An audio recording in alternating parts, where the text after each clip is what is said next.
The most important thing to me personally is maintaining my childlike wonder.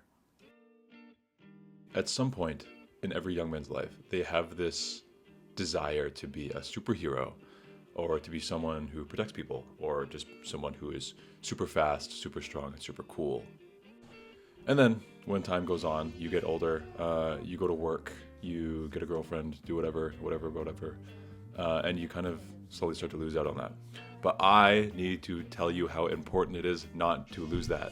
Like now we see on social media, a lot of people are realizing that you can break limits. All of these cool things that you can do in comic books, you can do in real life and anime. Like the whole breaking limits thing, getting stronger, getting smarter. It's all, you can apply that to real life. It's not just a, fictional thing, which is kind of interesting that we're just realizing this now. I see so many people that are just kind of like you live to work and you have your day-to-day life and only care about politics and important things, which I mean, as an adult, there's merit to that. I'm not saying be stupid, but it's so important to not lose what made you feel crazy emotion in the first place. And for me and a lot of young men and women, that was wanting to be a superhero and comic book heroes and getting that feeling. Like when I went to watch the Avengers when I was, 14, I don't know how old I was, with my friends, it was insane. Like I left that movie thinking, man, like I want to be as jacked as Captain America or any of the characters, Black Widow. So in my teen years, and even when I was a kid, I loved playing the tank characters. Like I loved playing Reinhardt to keep people safe, to keep my teammates safe. I idolized George from Halo Reach because of how kind-hearted he was, and you would have to go through him to get through someone way weaker. And if you feel this way too, like if you have something that speaks to you in fiction, hold on to that. Don't just let it go because it's unrealistic in today's society. Like, yeah, you can't really be a superhero. I mean, you need powers, but you can't like fight crime or anything like that because you'll probably get shot or like something really bad will happen to you, stabbed or something. Comic book characters and anime characters are so popular now. Like those two things are a lot more popular than they were 10 years ago. People are realizing that there's a character out there for everybody.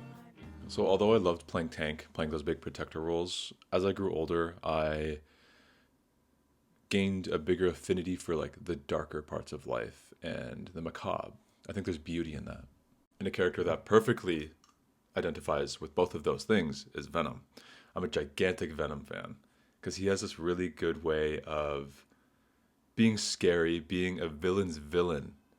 But Eddie Brock, the person inside this crazy symbiote, is always keeping Venom at ease and tame. Though they are an anti-hero, not a hero, they usually kill people. I don't like that part, but the fight between Eddie Brock and Venom is a really, really good representation of fighting your inner demons. And even if you came from like a bad part of life or you have a bad past, you can always do your best to reconcile and fix that by becoming a good person. And that's something that Venom does very well.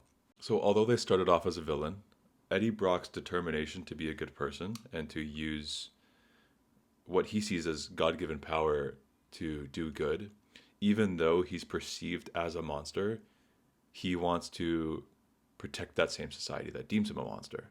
And I think that is the truest way to see if someone really cares about people. But that's just my experience. There's hundreds, if not, I don't know, but thousands, a lot of different characters out there for different types of people. I don't know what I was talking about saying, I don't know about thousands. There's like a million, like an infinite amount of fictional characters. Just ignore what I was talking about, bro. So yeah, moral of the story, don't ever lose your childlike wonder. Find a place to put it that appropriately aids or suits you in where you are right now in life. But yeah, thank you very much for watching. Don't be boring. Stay cool. See you later.